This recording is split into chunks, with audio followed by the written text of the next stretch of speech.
I am the Tofu Golem. Please enjoy the video. You'll begin inside the document and focus on the page where numbering should start. First, reveal formatting marks so you can see section breaks and page breaks. This helps you place a section break correctly. Then insert a next page section break at the end of the previous page. This isolates the new start page. Make sure the cursor sits on the target page. Once done, you're ready to change headers and unlink them from the prior section. Now you edit the header or footer on the target page and unlink it from the previous section so numbering won't flow from earlier pages. Once unlinked, insert a page number and choose page number format page numbers. Select Start At and enter the desired number. This sets the new numbering base. Make sure the format matches, Arabic, Roman, etc.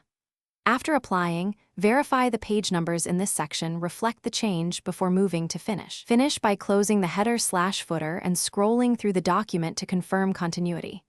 If numbering skips or repeats, return to each section and confirm link to previous is off where needed. That's the common cause. If page numbers don't update, press Ctrl plus a then F9 to refresh fields and save a backup copy before additional edits.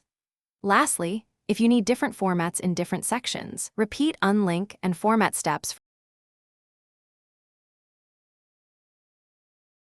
Thanks for watching. Consider subscribing if we helped you today.